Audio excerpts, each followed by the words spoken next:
Jean-Richard, bonjour. Bonjour. Merci de nous recevoir dans votre magnifique maison. Parce que c'est vrai qu'on voit tout. Et ceci m'amène à dire, Jean-Richard, Synago avant tout. Oui. Alors, expliquez-nous un petit peu. Synago avant tout, oui, parce que je suis un gars 100% Synago, 100% FANG. Les parents sont nés là, mes aïeux, etc. Et j'ai toujours habité CD, quoique je suis né à Paris quand même. Oui, enfin, l'endroit de naissance n'a pas d'importance. Mais j'y suis resté si peu de temps que j'ai presque aucun souvenir. Et Synago avant tout, oui, vous avez raison. Un amour profond Oui, parce que j'ai... Sa ville ou sa région? Ah bah, Séné d'abord, et le département après, et la France, et jusqu'à l'Europe si on veut. Mais Séné d'abord, oui. Alors, 10 livres au compteur à peu près, c'est ce que j'ai compté, dont quand même une bonne partie justement sur Séné, le pays Synago. Alors, on fait un petit tour d'horizon? Ben, le premier, c'est celui-là. Alors, l'explication de ce livre-là, c'est que j'allais voir mes parents quand ils étaient en fin de vie, et devant chez eux, il y avait un vieux pêcheur qui me regardait passer, puis un jour, il m'a appelé. Et il m'a dit, j'ai quelque chose à te montrer. Et il m'a donné des petits feuillets sur lesquels il avait écrit tous ses souvenirs. Et puis il m'a dit, je te les confie, j'aimerais bien que tu en fasses quelque chose un jour. Donc j'ai cru comprendre là qu'il me donnait un message. Et puis j'ai feuilleté ces petites notes. Et puis j'ai dit oui, je vais écrire quelque chose sur Séné parce que ceux qui pouvaient connaître mieux que moi n'étaient plus là.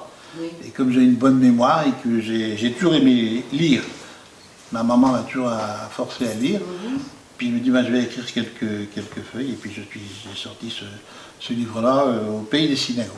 Avec Ernestine. Avec Ernestine. En couverture, que nous retrouvons à l'entrée de Séné. Partout, ces petites figures emblématiques de Séné, Ernestine. Et c'est moi qui l'ai habillée en coiffe. J'ai mis sa coiffe et elle m'avait dit, c'est la dernière fois qu'elle a porté la coiffe, et elle m'avait dit, tu me fais faire carnaval, parce qu'elle la portait plus. Ernestine. Alors, mais Jean-Richard, ça n'est pas que des livres, on continue. Si Séné était compté, parce qu'on reviendra après à celui-là. Si Séné était compté, ben c'est un peu dans la continuité de celui-là, mais avec plus d'histoire. On remonte à, disons, à Jules César, 52 ans avant Jésus-Christ. Oui. Bon, vous n'étiez pas né. Je n'étais pas né, non. Donc bon, il y a des anecdotes, des histoires, des records que l'on tient à Séné, par exemple. Séné détient toujours le record du nombre de gens qui ont comparu devant un tribunal. 183 personnes, Synago, sont comparues. Donc j'explique tout ça. Et puis bon, les histoires, les fêtes, les joies, les fêtes, etc. Voilà. Le titre veut bien dire... c'est celui-là, si Séné était compté. Alors, il y a après quelques petits livres sur Séné. Oui. On tombe dans le pourquoi pas. Alors le pourquoi pas, et drame le pourquoi pas, c'est une histoire vraie. J'ai très bien connu l'équipage. Donc même un qui a été matelot avec moi sur mon bateau. Et c'est un équipage de Synago qui est parti un jour de Séné. Il partait à ce moment-là tous les lundis matins, il revenait le samedi suivant. Et là, il n'est pas revenu. Donc on a attendu 15 jours, 3 semaines, un mois, et on a déclaré perdu corps et biens. Et quelques temps après, on a vu l'équipage arriver sain et sauf à Séné. Il ne faut pas trop en dire. Voilà. Alors il est en vente à Donjon Édition. Le titre n'était pas appelé son bateau, pourquoi pas. Il s'appelait le pourquoi pas. Oui, c'est pas nécessairement une bonne idée. Pas une bonne idée. D'autant que c'est un nom qui prend de malheur, parce qu'il y a eu le pourquoi pas de Charcot, celui-ci, et un autre de Lorient, un chalutier qui a... En général, oui, c'est pas une bonne appellation. Alors il faut souligner quand même que c'est une nouvelle. C'est une nouvelle. Qui a eu le prix... Le prix de la Presse de Quiberon. Voilà. Et puis on arrive au nom de Dieu et du roi, alors ça rien à voir. Rien du tout. Alors le nom de Dieu et du roi, ce sont des chroniques judiciaires qui ont été écrites un peu puisées par Étienne Bataille, mais qu'on peut consulter aux archives départementales. Ce sont des histoires, des chroniques judiciaires qui racontent vraiment des choses qu'on a peine à croire actuellement, Par exemple, les gens ne savent pas qu'à Tex, il y a eu pendant moins de 50 ans des incendies qui n'ont jamais été élucidés. C'est les mystères des incendies de Tex. Et puis bon, il y avait le trafic de sel, etc.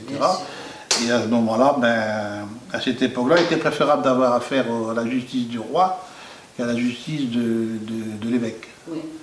Parce qu'une fois par mois, sinon plus, il y avait une exécution capitale en haut de la place des Lys à Vannes. C'était souvent pour avoir volé du sel. C'est plus centré sur Vannes et ça. Vannes et le Morbihan, ou la côte. Oui. Le diocèse de Vannes surtout. Le pays vannetais, quoi. Voilà. Et il y a eu aussi des corps qui étaient retrouvés à des noyés, et puis qui étaient jamais élucidés. Et on a quand même réussi à élucider 2 ou 3. Alors, on sait également, de par un autre livre, et puis de par également un film, avant que le temps efface tout, c'est sur votre période de guerre d'Algérie. Oui, ça avant que efface tout, c'est exactement ça. C'est des copains qui m'ont demandé d'écrire de témoigner sur ce qu'on a vécu en Algérie quand on avait 20 ans, qu'on est tous envie de force là-bas. Bon, je ne suis pas tendre avec les dirigeants de l'époque, parce que c'est eux qui nous ont envoyés là-bas. Et j'explique ce qu'on a vécu et plein de choses qui ne sont pas toujours très, très, très gaies. D'accord. Alors, parlez-nous un petit peu de votre rencontre avec l'abbé Pierre. Alors l'abbé Pierre, je l'ai rencontré. Jean Richard écrit aussi des chansons. Oui, j'ai écrit des chansons. L'abbé Pierre, j'ai connu, c'est grâce à la famille de mon épouse. Oui. Il était très lié avec un oncle à ma femme qui s'appelait Henri Le Boursicot, qui vient de décéder, 94 ans au Brésil. Et ils ont fondé tous les deux les Compagnons d'Emmaüs. Oui. Et lorsque l'oncle de ma femme, Henri Le Boursicot, a été décoré de la Chevalier de l'Ordre national du Mérite, c'est l'abbé Pierre qui l'a décoré. Et moi j'ai pris le train pour aller là-bas et j'ai pris l'abbé Pierre dans son appartement à Alfortville. Et c'est la première fois de ma vie où j'ai traversé la ville de Paris à bord d'une voiture où on avait 2 motards devant nous qui nous ouvraient la route.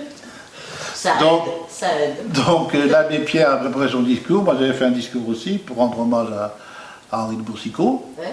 Et quand j'ai ramené l'abbé Pierre chez lui à Alfortville, il m'a dit, j'avais chanté une chanson, non je regrette rien.